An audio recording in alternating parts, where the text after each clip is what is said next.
Today on the show, we'll look at the Respect for Marriage Act that just passed the House and the Senate and was signed into law last week. And we'll look at the celebration that was held at the White House and ask the question, does the modern progressive left actually care about the institution of marriage? Well, we'll answer that question by looking at two personalities on Good Morning America who are having a very open affair. And then we'll look at violence. Just recently, a subcommittee was held that discussed white supremacy and violence, and some of the experts on the panel had called for violence against Supreme Court justices during the Roe hearings. And then finally, we'll look at Elon Musk's tenure at Twitter. Does the left actually care about results? Because not only has Elon exposed some things that were happening at Twitter, but also he has made a huge dent in child pornography being trafficked on the site. But he just recently released a poll and asked if he should remain head of Twitter and said he would abide by the results of the poll. And it looks like, well, his days at Twitter may be over. We'll talk about that and more today on Indie Thinker.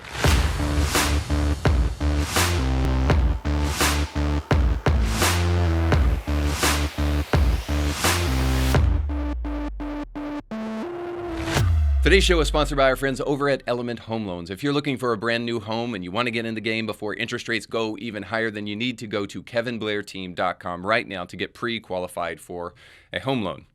Now, you may be thinking to yourself, it's Christmas, Reed. Well, there is no better present than a brand new home for you, your family, your dog, and whoever else, maybe your brother-in-law who may be hanging out in the basement. This is the time right now to surprise your family and give them the gift that keeps on giving, which of course is shelter. So to do that, you need to go to kevinblairteam.com and get pre-qualified today totally for free. Not only are these guys great sponsors of the show, but they're great people. They deal in integrity and make sure that you have all the information that you need to become an informed buyer. There's no gimmicks, no tricks, just good customer service. So go to kevinblairteam.com today to see how Element Home Loans can help you get into a brand new home. Welcome to the show. Don't forget to like, share, and subscribe. Do me a favor. That's the best Christmas gift you can give me, and the best Christmas gift you can give yourself is by going to indiethinker.org, where you can get some great apparel. Now, of course, it will be late for Christmas, but it's never too late to tell somebody you love them, and that's one of the best ways you can do it.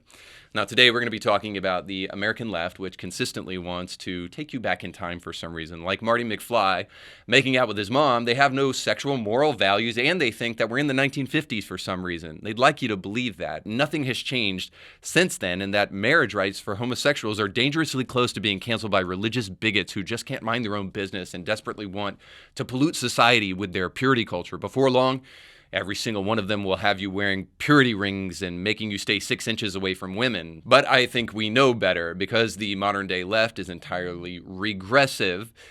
The only thing they can do is rehash old controversies and try to dig up old victories in order to appear like they're making progress. So they roll out things like the Emmett Till Lynching Act as though people were being lynched on a regular basis, and then the John Lewis Voting Rights Act as though voting rights were actually in danger because people were being asked to ID themselves, and if they didn't have an ID, they couldn't fraudulently vote. Yeah, real dangerous there. And then, of course, most recently, the Respect for Marriage Act, as though there were some kind of attack on marriage in the present. Politicians in the modern day are just such talentless hacks that they cannot do anything other than try to dig up dead bodies from our past and then prop them up and act as though they are alive, as though we're in some kind of Weekend at Bernie's movie, which brings us to Joe Biden. Here's the star of Weekend at Bernie's himself speaking at the RMA celebration, or Respect for Marriage Act celebration at the White House. Now, this event brought out the best and the brightest, people like Cyndi Lauper, and yes, for those of you who are wondering, she is still alive, and Britta Filter, best known for her performance here. Now, I can't necessarily air the performance for you because it's probably copyrighted, so I'll just try to explain as you see it on the screen here. So what you can see if you're watching, or for those of you who are listening, is a very, very large African-American male who has been shoved into what can only be described as either a clown/circus outfit or a Halloween costume, and is dancing around a church. And as people gawk at this individual and wonder why we should clap and or celebrate. Now, the reason for this is more apparent when you can actually hear the audio from this. I'll link it below. And this is a adult man, probably in his mid-30s or so, morbidly obese, who is lip syncing. And the question is, why should we celebrate a man who can prance around and lip sync? Like, Milli Vanilli got into a lot of trouble for that. Yes, you know it's true. So the point is this: lip singing and prancing around, if you're a man, as a woman, is not really a talent. So the question remains why we should celebrate this, especially in a church, but more importantly, why should we celebrate what just took place at the White House? There's presently 0 attacks on marriage to speak of, but the progressives would have you believe that just like abortion was threatened by the Supreme Court, so marriage is the next to be attacked. The Supreme Court overturned Roe v. Wade, and they can overturn a Burgeville. But let me remind you of a simple fact. The Supreme Court did overturn Roe v. Wade, but they did not overturn abortion. All they did was give the states the right to choose. So in the same way, even if Burgeville was overturned, the decision as to what constitutes marriage would fall to the states. So where is this supposed attack against the rights of homosexuals to be married? Although I fully believe that there is no such thing as homosexual marriage, there is no persistent or even existent outcry for this kind of thing. So please tell me, where are the advocates trying to make homosexual marriage illegal exactly? But here's Biden clearly illustrating how detached he is from reality. When a person can be married in the morning and thrown out of a restaurant for being gay in the afternoon, this is still wrong. Wrong. So please tell me where this is happening. The answer is absolutely nowhere. No restaurant in America is kicking people out because they are homosexuals and they are married. So why even suggest it? Well, there's a couple of reasons. One, he's looking for accolades because he's a very bad president. He's a completely incapable man and has to try to do something to celebrate. So even if he actually didn't do anything by signing this Respect for Marriage Act, it looks as though he did. Now, the second thing is this, is that the truth is a liability to liars. He can't really tell the truth here. These people like Biden and other progressives like him, they don't have morals, and they constitute probably the most dangerous part of society today. As much as we talk about white supremacy and as much as we talk about anti-Semitism, the reality is that all of that is solved with a group of people who care about truth, who care about the ideas, written in the Constitution, that there are inalienable rights and that people are made in the image of their creator. And because of that, then they have rights. But as we step further and further away from that, those truths, liars find a lot of room to explore the studio space, as it were. More cowbell, please. Really explore the studio space this time. Even Biden can't bring himself to suggest that the real antidote for much of what we're looking for today in society is truth. It's actually something much different. So here's him telling what the antidote for hate actually is. Racism, anti-Semitism, homophobia, transphobia, they're all connected. But the antidote to hate is love. Now, I argue here that the antidote for hate is not love, but rather truth. The reason it's love rather than truth for Biden is because love is a throwaway word in our culture. We love our kids, so we're supposed to abort the ones we don't want. We love our kids, so we're supposed to chop off their breasts. What's next? We love our kids, so we take them to public school? No, love is a word that to the modern progressive does not mean anything. It certainly doesn't mean commitment, monogamy, responsibility, and work. If it does mean anything, it means feelings. That's why progressives love the word love. Love is a word that can mean anything to them. Here's how you know. The signs in their yard give it away. Love is love. Love is the most circular definition in the world. They self-define words because they don't actually like the truth. They don't actually want to dig into definitions and words and what they actually mean. They want to try to continually subvert those because they are looking to push forward the agenda even at the expense of truth. And you can see this too in the way that they emotionally blackmail parents with the whole would you rather have a living son or a dead daughter nonsense, which doesn't bear witness or any sense of authenticity when we look at suicide statistics in the trans community. It's just an absolute lie. But fourth, and perhaps most importantly, is this idea that I think is important to know, because the progressive left is just absolutely delusional. And I'm not being ad hominem here. I'm going to tell you why in just a moment. But I want to make sure you understand that I'm being actually compassionate here. It's said that you should never ascribe to malice what you can chalk up to ignorance. And so in this case, in my usual benevolent and gracious way, I will concede, not all progressives are interminable liars, just most of them. However, without exception, every single one of them are deeply delusional. Biden is the oldest dustbag president we've ever had, but he is not as senile as some would make him out to be. He is often oddly consistent and on message with progressivism, and it is just that progressivism is so bad and so incoherent that Biden comes off as totally insane. This is because progressivism is dedicated to the destruction of the past in effort to rebuild a brighter future that somehow keeps getting darker and darker. The very mission of progressivism is a suicidal and incoherent ideology, and it leaves one asking, am I the insane person? Because the things that they're talking about are totally insane. Like, what am I missing here? All of this is because there is no value proposition in progressivism. It's progress for the sake of progress, without a limiting principle or any standard of values. In fact, the very establishment of any set of values will immediately have to be destroyed and replaced with something else. This is why there is a never-ending list of genders and a never-ending list of pronouns. When you throw out all standards as oppressive and heteronormative, what you're left with is the very problem that is right before us, a group of people making progress at the expense of truth. And you can only cut off your nose to spite your face so long. And all of these people, in the meantime, don't even realize very often that they are pushing forward an agenda at the expense of truth, because they have convinced themselves that what they believe is actually based in reality. But that is because they do not have a basis beyond their own feelings and emotions. See, they do not have a transcendent set of values they believe in. As our culture moves further and further to the left and further away from God, we find that everybody arbitrarily dictates their own moral values, and a society predicated upon that actually cannot survive. A society must be established on a set of moral values that holds us all together, that centers us and anchors us in reality. Without a set of transcendent moral values, we float aimlessly in the sea, waiting for death to take us all. So Biden hopes you're dumb enough to applaud him for a make-believe victory, sure, but he's also dumb enough to applaud himself, because he and people like him don't have values, no morals, no real faith in anything. So applauding yourself for make-believe's wins makes sense. When nothing is good, nothing is beautiful, nothing is true, and nothing is holy, we can stand in front of a steaming pile of poo and we can appreciate our work. And that's just what progressives are trying to do, and we'll see that in our top stories today.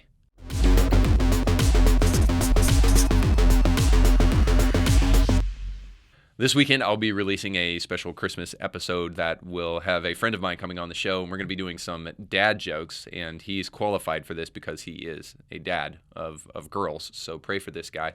But then also, we'll be talking about Christmas songs, and one of my pet peeves is Christmas songs that are really like love songs parading around as Christmas songs. You might be able to think of one song in particular that is in every store and every mall that you go into around this time of year that really doesn't have anything to do with Christmas and only has to do with supposed love. And as I spoke about earlier in the show, this idea that love is nothing more than a feeling, but yet it's the most important virtue that we refuse to actually describe. Is troubling to say the least, because we have euphemisms about love, like you fall into love, and this is why so many people are falling out of love so easily, because love is not a puddle of mud. You don't just fall into it. Love is a virtue. It's not just a feeling. And I can't help but wonder, as we move further and further away from reality and further away from Christian truth, if we will find it harder and harder to actually describe what love is. I know this: we are self-defining things more and more. Maybe that's why Wikipedia even exists, but certainly that's the case in our top story today as we look at two Good Morning America personalities who have been reportedly having an ongoing affair. And so Yahoo News reports that Amy Robach and T.G. Holmes prove they are very much together in new PDA photos after being taken off GMA. Now, in all fairness, I have no idea who these people are and do not watch Good Morning America on purpose. But supposedly, these two people are married and just released photos of them participating in public displays of affection with each other, as ongoing rumors have been circulating about an affair that's been going on for some time. Now, these two have not been on air since December 5th because of their inappropriate conduct with each other. So just to show that our society is not totally decayed, there is some morals to society and to certain corporations who would remove these two people who are having inappropriate workplace relationships. But I think it won't be too long before this is just kind of the norm. As we continue to dilute marriage more and more, we'll find that marriage actually doesn't mean anything. So what does it matter if you're cheating on your spouse? Marriage is just a feeling, just like love is, I suppose. But the story goes on and it says this. Robach 49 and Holmes 45 were photographed by paparazzi while eating at the Capitol Grill and strolling together arm in arm. The Daily Mail published the photos on December 15th, just a little over 1 week since the GMA 3, What You Need to Know, stars began their on-screen hiatus. And I'll throw up the screenshot of these photos for you now. So Robach has been married to Andrew Shue since 2010, and in 2022, they just announced their separation, so they are still presently married, but just separated from each other. Holmes, meanwhile, is married to attorney Marielle Feibig, who he tied the knot with in 2010 as well. Godwin went on in her recent statement addressing Robach and Holmes' controversial alleged workplace romance. I understand that the continuing coverage can be distracting from the incredibly important work our team does here at ABC News. Whatever you say. Now, both of these couples have been married for 12 years and they have kids, and you might think to yourself that they have an obligation to protect their families and protect their children and stay committed to their marriages for maybe even the sake of their kids. But of course, the story that's going to come out of this is a torrid romance about two people who just happen to fall in love regardless of the fact that they were married. And now, that only leaves us with one question, well, perhaps many, but one of them among them is this. If love is love, then aren't they right? Can't they leave their families, leave their kids, and go chase each other until they find the next person that they think they're in love with and say, well, I decided to leave my partner, and because love is love, I will consistently do this every single 5 years. Well, the point here is this, is that to the delusional progressive, love is love. But to the rest of us living in the real world outside of outer space, love is commitment, love is responsibility, love is monogamy, love is realizing that people grow and that you need to grow and that we all need to grow. Love, sure, does not put up with abuse. And that can be physical as well as mental. But this idea that the luster has gone, or that we just fell out of love, or that we no longer feel the same way that we used to, is the stuff of fairy tale legends and, of course, the stuff of complete immaturity. Now, it is also the stuff of delusional leftism. Because this is the point I'm trying to make throughout the rest of our stories that we'll see today, is just this, is that if you do not have a common sense, definite definition of words and ideas and virtues, then of course they can mean whatever you want them to mean. That seems to be what the progressive left is all about today anyway, is that they want to destroy everything they can put their hands on, including marriage. But even if I'm wrong about that very obvious conspiracy theory, the reality is we all know that if you refuse to define a word, it can become anything that you want it to be. And marriage is certainly one of those words that we're toying around with right now, and eventually we'll figure out why we shouldn't have in the first place. This has nothing to do with the fact that I'm a Christian and homosexuality is something that is forbidden in the Bible, and that I don't believe personally homosexuals should be married. It has to do with the fact that words have meaning. They mean something. And you can't consistently go around destroying words and expecting there to be no consequences.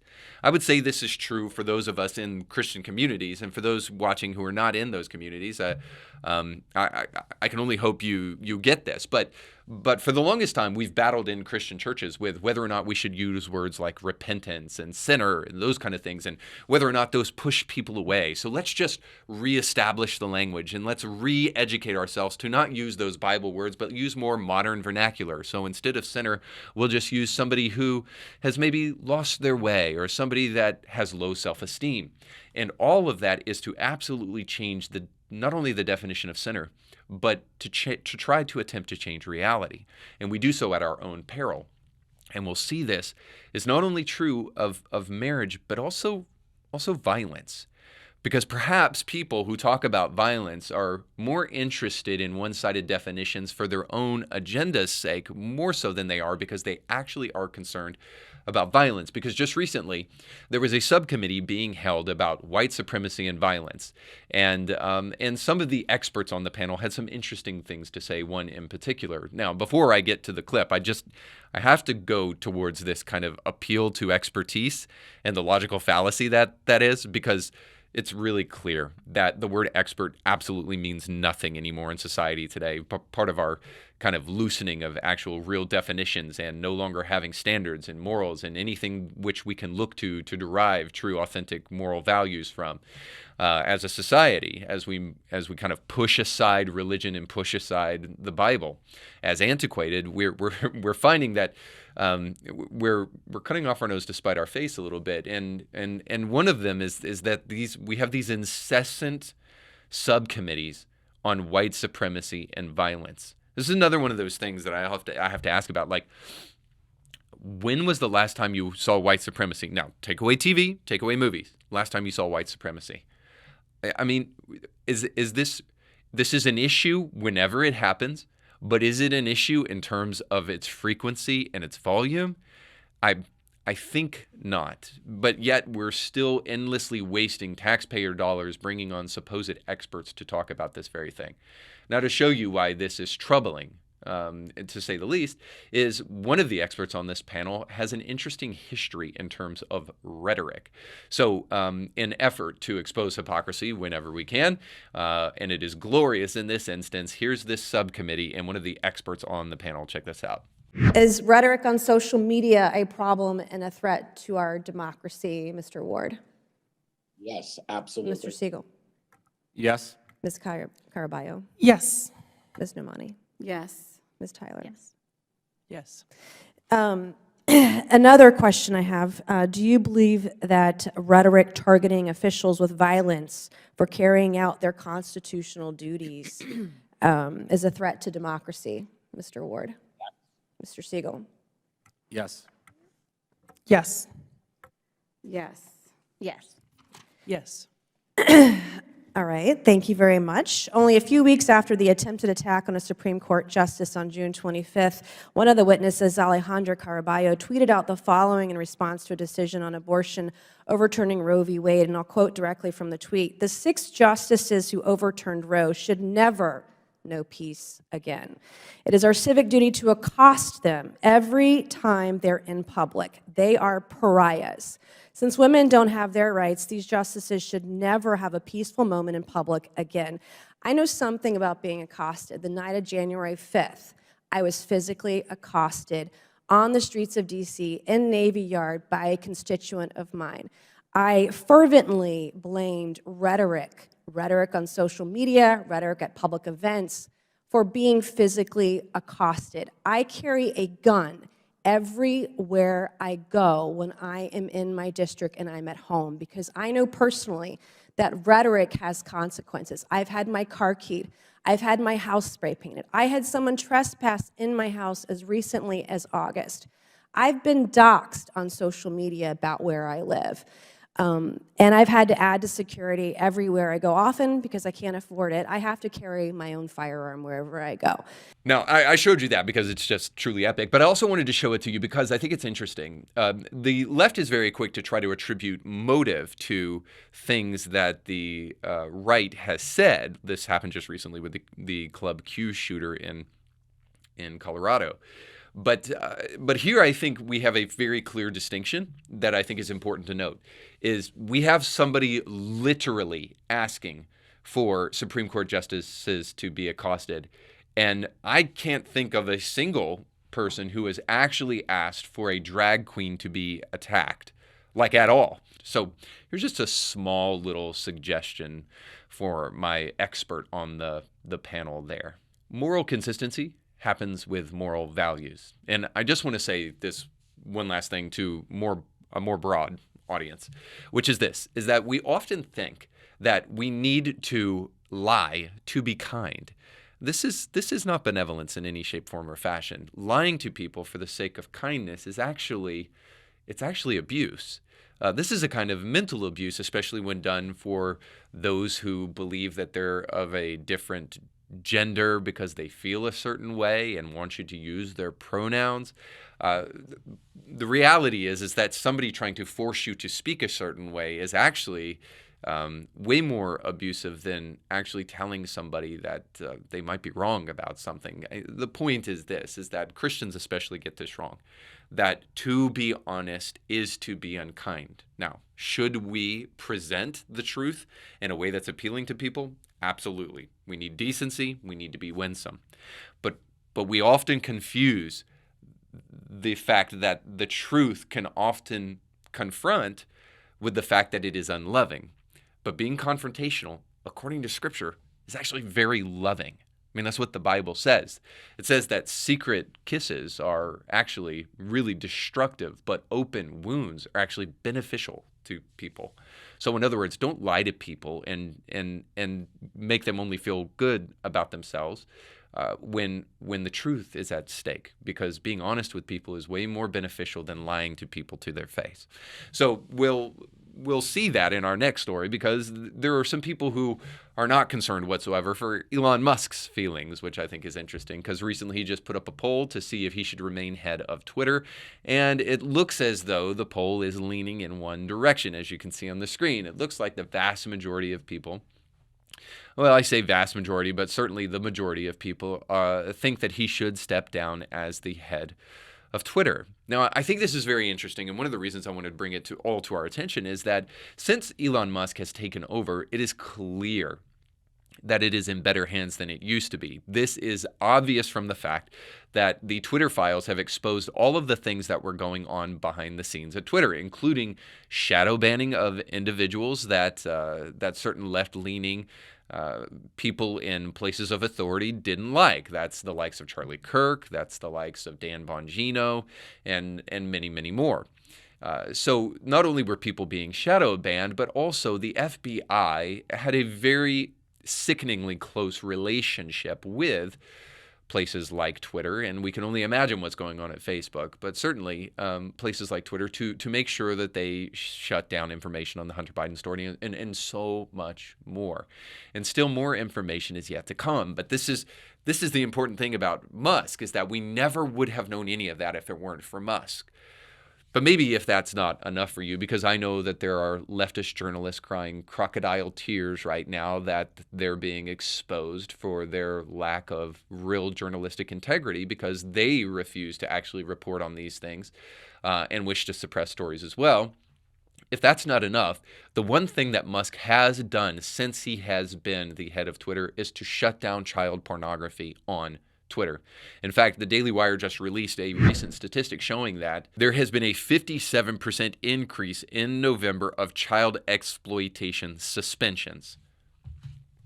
From all the evidence, the former regime at Twitter did not take child pornography and child exploitation serious at all. Step back for just a minute. Elon Musk fired a bunch of people, and the Twitter regime is a mere third of what it used to be. But yet, they were able to cut in half, more than half, the exploitive material on the platform. Now, that tells me just one thing, that the people that were in charge before are way worse than Musk. And it leaves me remembering just that progressives, They want a lot of things that in theory sound good. Well, open borders, just, we love everybody, and so we want to bring everybody in here as just one big family. And while I appreciate immigration and the opportunity for people to come from other countries to this great nation to make a name for themselves and to make their own way, all of this has to be done within the right way. Because ultimately, what sounds good in theory, but is dangerous in practice, can ultimately be deadly. It's this age-old lesson: be careful what you wish for. You can wish for many, many things, but be careful what you wish for, because what you think you want is not actually what you really need, and you may reap the consequences of that. And ultimately, I'm only saying that in terms of Musk, because I think Musk has been already, in his short tenure there at Twitter, been such a catalyst for change that if he spent $40 billion just to expose the Twitter files and just to stop child pornography, I think this man is one of the greatest heroes in recent memory. Now, of course, leftists somewhere are scratching their eyeballs out as they think about this, but if that is this man's legacy, then what a legacy! What a sacrifice to spend $40 billion to do that very thing. And so I can only imagine what will take his place if Musk is not there. Now, this has a different side of this as well, because leftists may be freaking out right now about Elon Musk, but Elon Musk is also warning, be careful what you ask for, because if you want me gone, it almost seems like there's a veiled threat here. So I'm curious as to who will be put in place of Musk if Musk goes. I can only imagine, and this is what my vote is for. In fact, I added Elon Musk this very suggestion that he place Matt Walsh in charge of Twitter. Even if for only 24 hours, this would be the most epic day in Twitter history. So anyway, leftists, be careful what you ask for, because you may just get exactly what you didn't want the most. So I say all of this at the end of the day to bring back to the point of the show what I'm really trying to get across. John Adams said this: our Constitution was made only for a moral and religious people. It is wholly inadequate to the government of any other.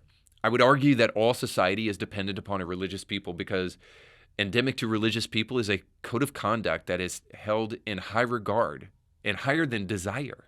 Outside of religious people, the animating principle for every society will be nothing more than a sliding scale of one's own passions and desires.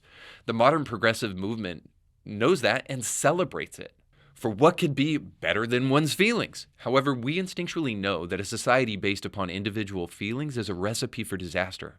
Not only does it open the door for unbridled lust in like the Brave New World kind of style of drugs and sex, where people become, where that becomes the real opiate of the people, but more importantly, we all know that a society needs laws, and not just rules, but moral laws. So a common refrain I hear from progressive Christians is that you can't legislate morality. Well, you can't make someone moral through laws. That's true, but you sure as hell can legislate morality. You can do it by making it unthinkable to kill a baby before it's born. You can do it by making it illegal to shake your thonged butt in front of a bunch of kids, much less illegal to chop off their working sex organs. We exposed the laws of big tobacco in the past, and we are healthier because of it. Religious people abolished slavery because of the Second Great Awakening in America, and we're better because of it. As we expose the lies of big pharma, big abortion, and even the Respect for Marriage Act, our society will be a better place for us and our kids. And the truth, even when you don't like it, is still the best route for all of us. So I hope that's what we fall in love with, more than just love for love's sake. That's all the time we have for today. Don't forget to like, share, and subscribe, and most importantly, go with God. Merry Christmas.